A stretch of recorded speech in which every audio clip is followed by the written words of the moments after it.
Greetings to all. Welcome to CEC lecture.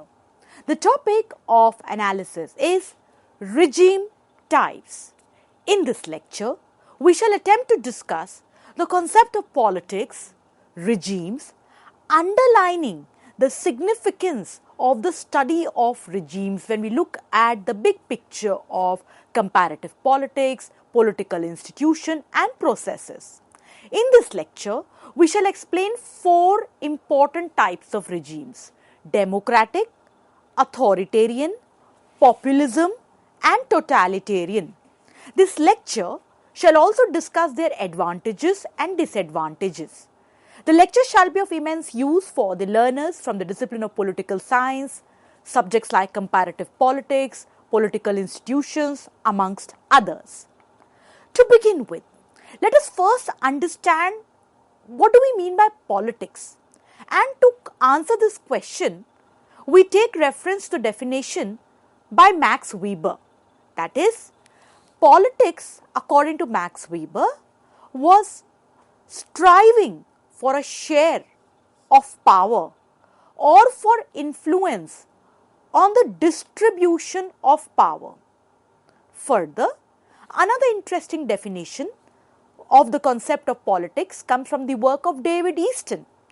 According to the political scientist David Easton, politics implied, that is, a political system is that system of interaction in any society through which binding or authoritative allocations are made. Now, these two very different perspectives on politics from Max Weber to David Easton, we get a very important sense, that is, politics is very significant and politics is universal. In the same light, politics is also linked to the regimes. So, therefore, we also need to look at the picture from a comparative analysis. As we take the learning forward, let us understand what do we mean by regime. Now, to make the task easier, we take first reference to the popular definition that we get from Wikipedia. The Wikipedia says that when we look at the terrain of politics, a regime is the form of government or the set of rules, cultural or social norms that regulate the operation of a government or institution and its interactions with society. Moving forward, another interesting perspective to decode the term regime we get from Cambridge Dictionary. Reading from cambridgedictionary.org, that is, regime implies a particular government or a system or method of government. A very interesting perspective on regime with reference to its definition comes from dictionary.com. That is, regime implies a mode or a system of rule or government. Now, seen in this lens, we need to now understand that why should we look at the comparative picture and understand regimes? Why should we look at regimes in the sense of comparative political analysis? Because it is very essential to understand that politics is dynamic, political situations keep changing. So, in order to know how countries evolve, discover patterns, in order to know their evolution in the way they do, to understand things better, that is how certain regimes work for, say, global governance, international relations. Further, why study regimes? Another important question, that is, it is important to know, that is, the regulating the operation of a government or institutions and its interactions with society. Understanding the diffusion of political phenomena across the world. So, one would get the sense by deeper understanding of regimes, its various types, because it will be beneficial for any person to understand the political phenomena. And today's time is such that from a layman to a theorist, from an ordinary person to an analyst, everyone is impacted, everyone talks about political phenomena. So therefore, seen in this scenario, where we are also seeing that we are living in the age of constant and never ending communications. So it becomes essential to learn from different political processes, to analyze various political situations, and therefore we must understand various types of regimes with the need to look at political processes and institutions in comparative perspective. Now, for the purpose of analysis for the lecture, we will be looking at 4 types of regimes. What are they? Democratic, authoritarian, populism and totalitarian. Let us understand them one by one by looking at the basic meaning, advantages and disadvantages. Democracy. Democracy implies a system, as we all know, in which the government of a country is elected by the people. Webster's New Encyclopedia Dictionary defines democracy as a government in which supreme power is invested in the people and exercised by them directly or indirectly through representation. According to Lindell and Scott, this term originates from the Greek word demokratia, that is, rule of the people, which was coined from demos, that is, people, and kratos, power, or rule in the 5th century BC. The word democracy, as we know, comes from Greek words that means people, demos, and kratos, rule. Democracy is the idea that citizens of a country should take an active role in government of their country and manage it directly or through elected representatives. Further, it is important to note that the political system postulated by the Athenians was such that citizenship was exclusive. Therein we all know that slaves and women were excluded from participation. Debating further on democracy, Encyclopedia Britannica talks about that the concept of representative democracy, it comes largely from the ideas developed during the Middle Ages, Reformation, the Age of Enlightenment, American and the French Revolution. The basic feature of democracy according to Nussbaum, that is, it's the capacity of all voters to participate freely and fully in the life of their society, and that democracy is a form of government in which all eligible citizens have an equal say in lawmaking. Now, we must understand that democracy can have various dimensions, but there are certain advantages of democracy. And what are they? Democracy improves the quality of decision making. With so many inputs coming together, people's perspective, ideas, democracy improves the quality of decision making. And then democracy also provides a method to deal with differences, to deal with conflicts. When we look at important types of democracy, the participatory democracy, that is, it's a model of democracy in which citizens have the power to decide directly on policy and politicians are responsible for implementing those policy decisions. The pluralist democracy, it is a model of democracy in which no one group dominates politics. In this model, power and the groups, they organize, they compete with each other to influence policy. As we talk about pluralist democracy, let's take into account the work of Robert Dahl.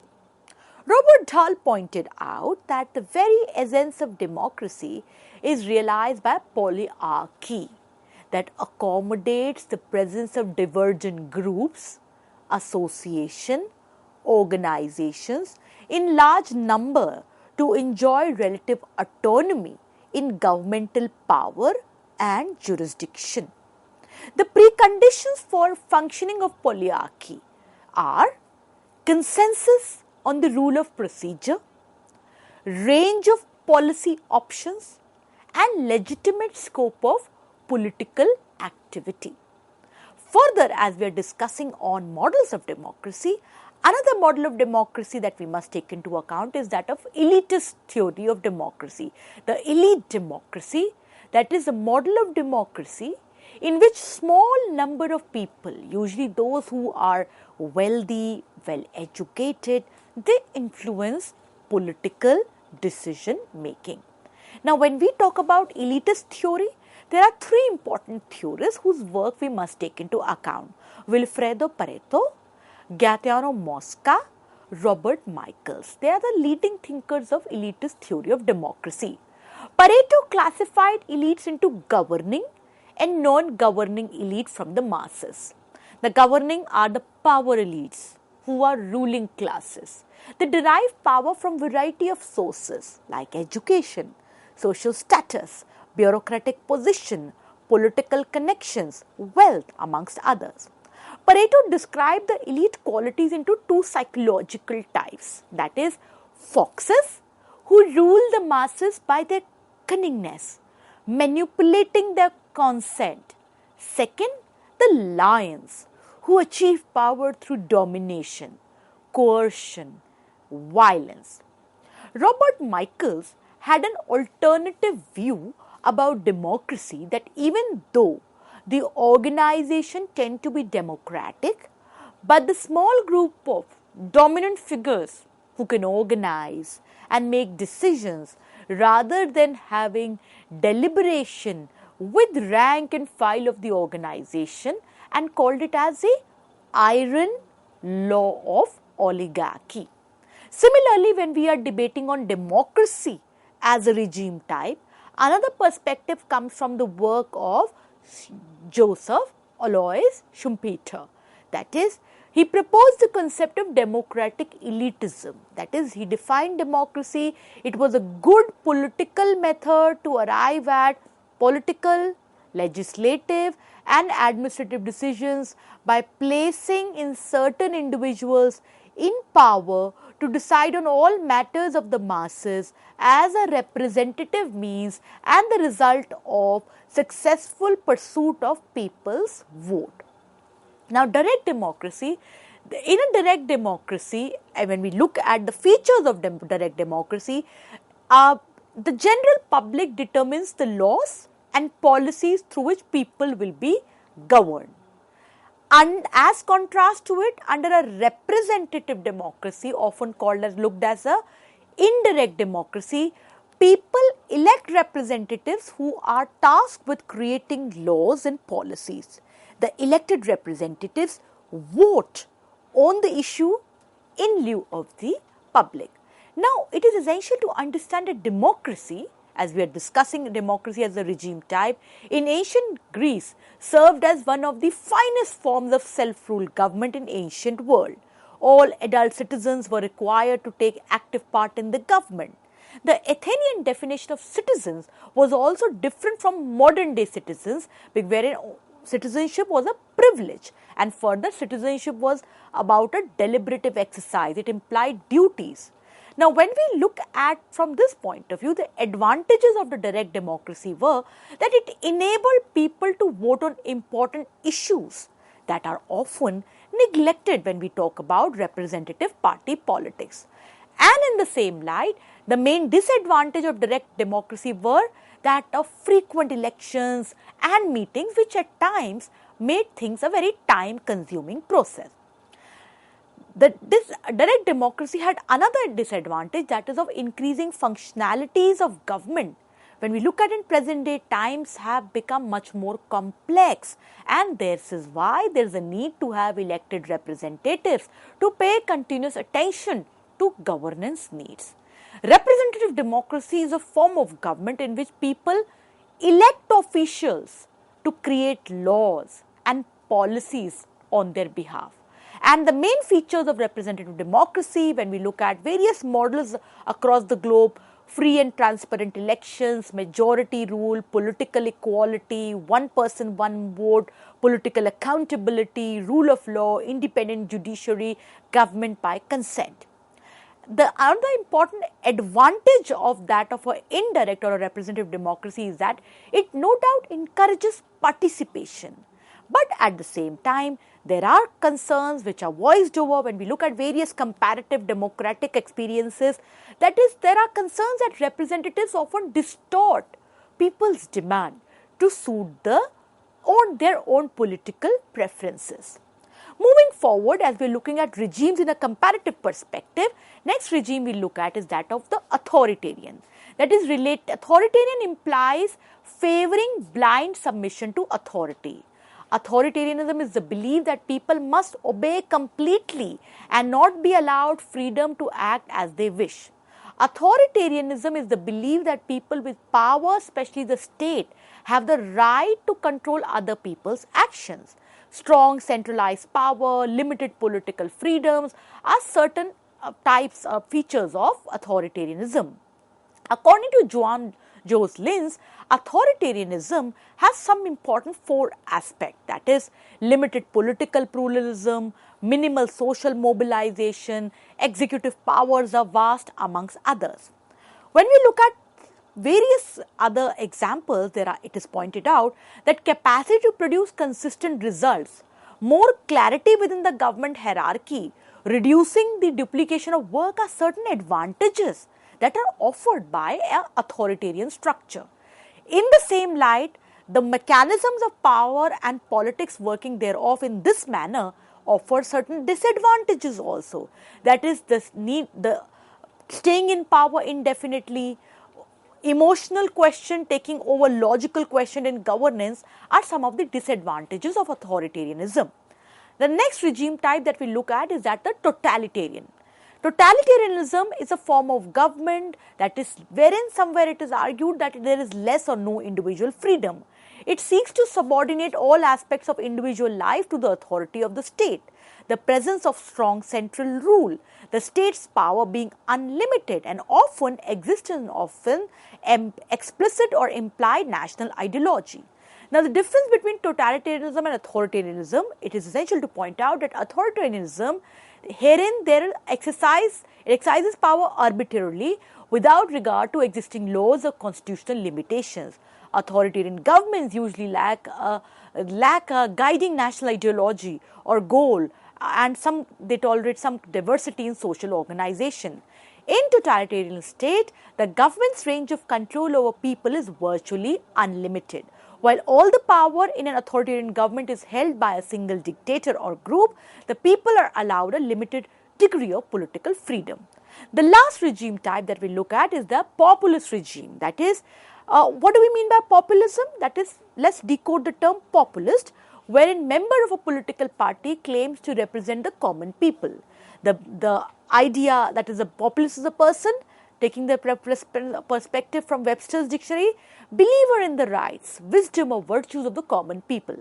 Populism as a political idea and activities, they are intended to get the support of ordinary people by giving them what they want.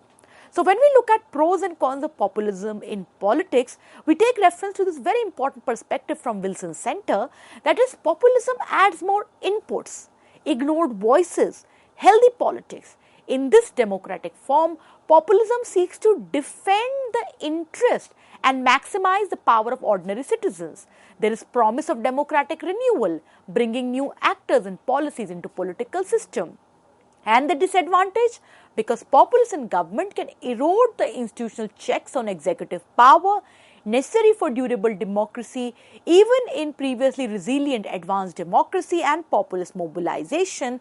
It has precipitated democratic breakdown in the wealthiest democracies to ever revert to autocracy.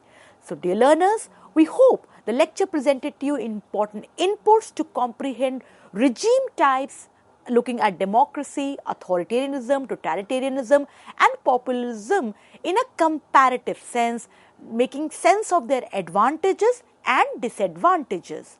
We look forward to positive, encouraging feedback from you all. Thank you very much.